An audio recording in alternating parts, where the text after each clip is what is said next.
Hello, and welcome to this video introduction to the assignment, Should Scientists Have Responsibility for How Their Research is Used in the Future? To start out with, what is it the scientists are doing? Scientists are trying to come up with a better understanding about some phenomena or observation about the world around them. So we can think about this as a very basic question.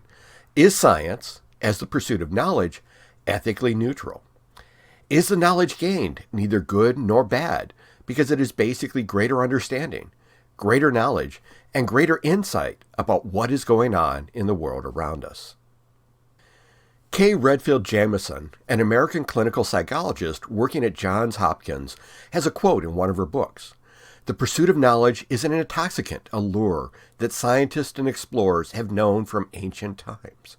Indeed, acceleration of the pursuit of knowledge is part of what has kept our species adaptive." She's talking about the value of this pursuit of knowledge to gain an advantage, gain perspective, and gain the ability to potentially have a better life in the future based on the knowledge that's been gained. On the flip side of that, let's take a look at technology.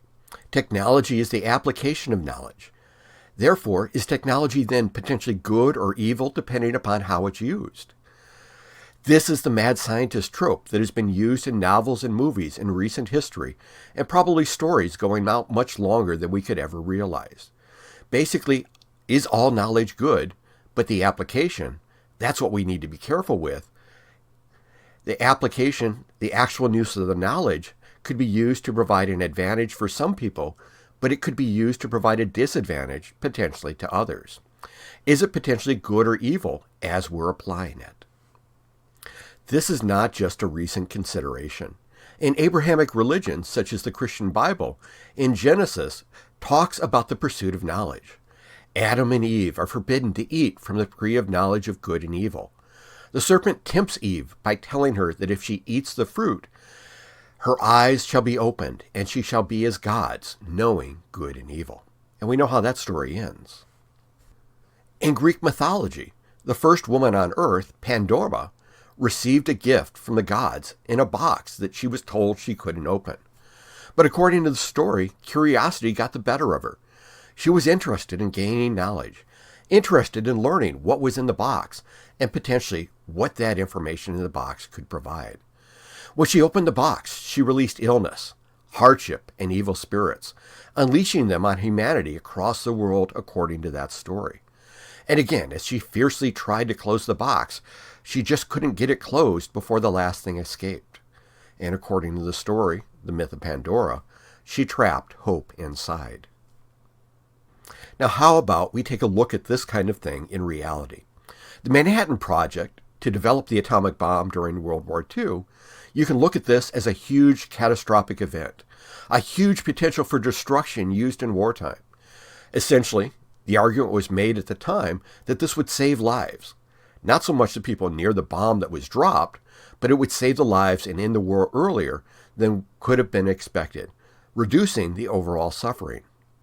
How could we go into the ethics associated with whether or not doing something like this is appropriate when we take in consideration the huge outcomes associated? It's very difficult, a challenging scenario to defend yourself against something like this. It's like the ultimate in an all-consuming divine intervention level of the application of technology. But what about the scientists that developed the technology? Robert Oppenheimer was the director of the Los Alamos Institute and is basically seen as the father of the atomic bomb. When the atomic bomb exploded for the first time, he is reported as saying, "Now I am death, the destroyer of worlds." And he didn't just pull this out of his mind. This is actually from the Bhagavad Gita, a 700-verse Hindu scripture that describes a dialogue between an ancient warrior and his charioteer, who is represented here. I think this is a book cover, as the Lord Krishna, the incarnation of Vishnu from the Hindu scripture. So is Oppenheimer's account correct, that he's linked to this idea as being a destroyer? What is it that he is? What is it that he's potentially responsible for with this atomic bomb technology going forward? Now, we can say the development of the atomic bomb was monumental, but it's also potentially troubling, potentially ethically troubling. But then you can make the argument that there are good things that came from the knowledge and the application of the atomic bomb. Dropping it in wartime as an act of anger is a hostile act, but there are ethical questions associated with that. But what about some of the other technologies associated with this? Let's talk about radioisotopes, also known as radioactive chemicals, that were created with the knowledge that was gained starting with the Manhattan Project. They allow us to go in and, without waiting until an individual has died for a post-mortem autopsy, these chemicals allow us to figure out what's going on in the body. And we can take a look at this. If you take a look at this diagram, on the far left-hand side, on the top of this image, we have a healthy brain and various representations of the healthy brain associated with radio labeling and imaging. We can take a look at what is occurring. Below that, we have an Alzheimer's brain. The Alzheimer's brain, again, using these radioactive chemicals, we can go in and start to look at details that we would not be able to look at unless the individual has died and we're able to basically dissect the brain. In this first set of diagrams, the first set of images, we're looking at glucose metabolism. Glucose is a sugar that is used by the brain as an energy source. Looking at this in a healthy brain, we can see the reds and oranges that represent lots of metabolism, lots of activity by these nerve cells, and lots of use of this glucose. Below that, though, we've got a brain that's represented with Alzheimer's disease. With this, using radioactively labeled glucose chemicals, we can see that we're not seeing as much of the reds and the oranges that were present. Instead, we're seeing lots of yellows and greens. And this represents a decrease in the use of glucose in the brain and a decrease in the activity of these cells, basically turning down of the brain in these regions.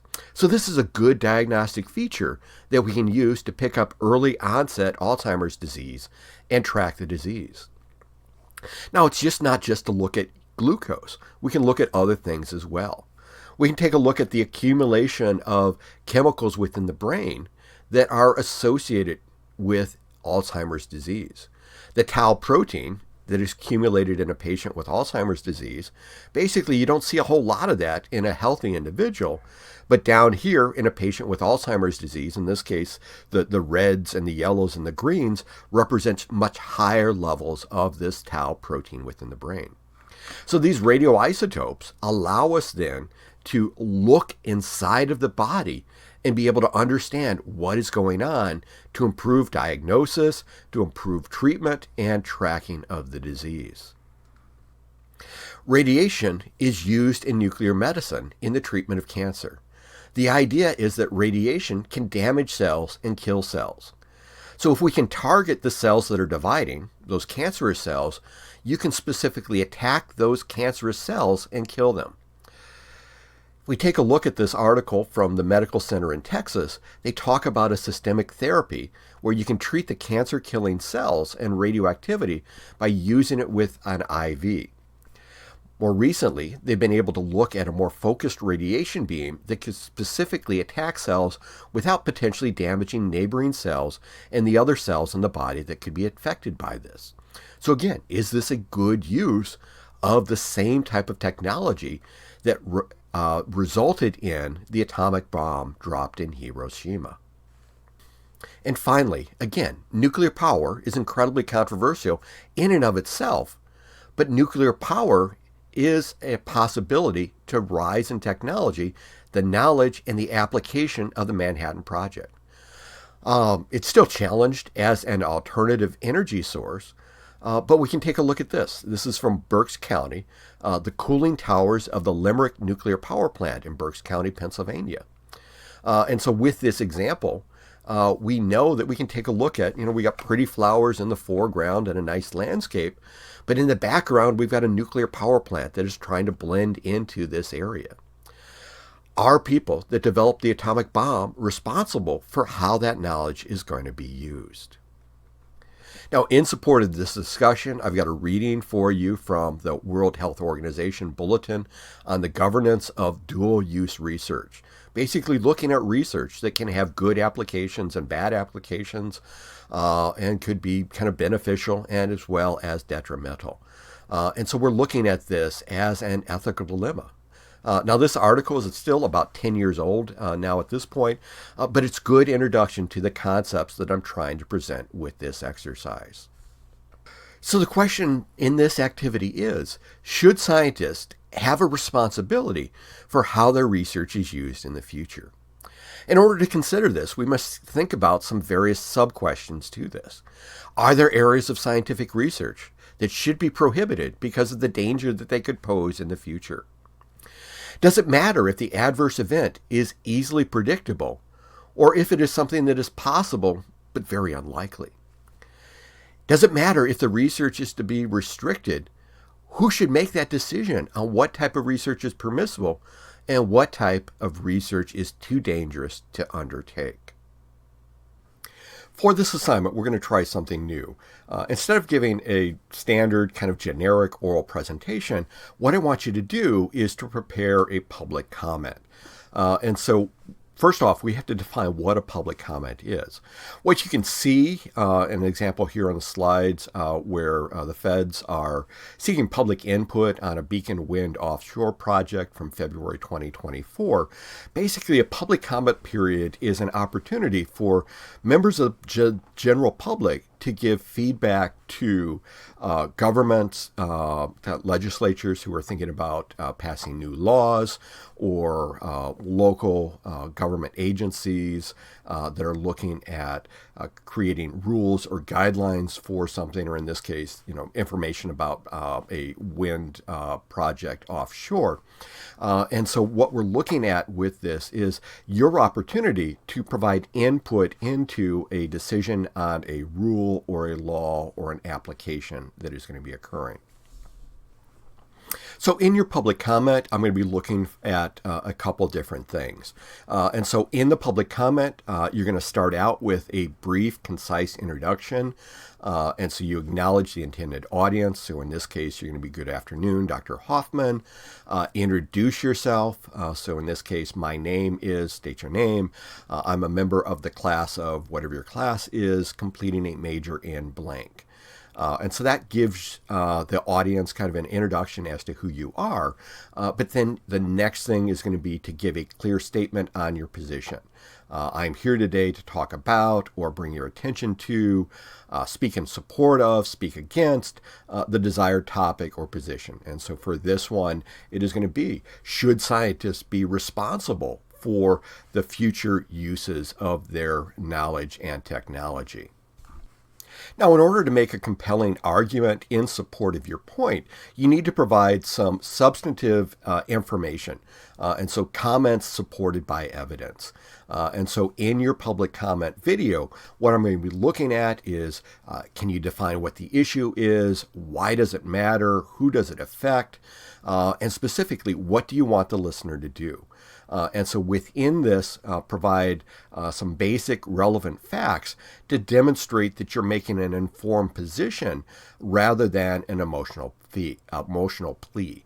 And then end with a strong conclusion in which you thank the audience for the opportunity to speak on this issue, and then reaffirm your call to action by indicating whether or not you want the audience member, the people listening to your public comment, to act either in support or rejection of the associated topic. So within the assignment on Canvas will be a rubric that you can take a look at. I'm going to focus in on the exceeds criteria because that's my goal for everybody in this class, is to do an exceptional job with this. And so start basically the points that I mentioned previously.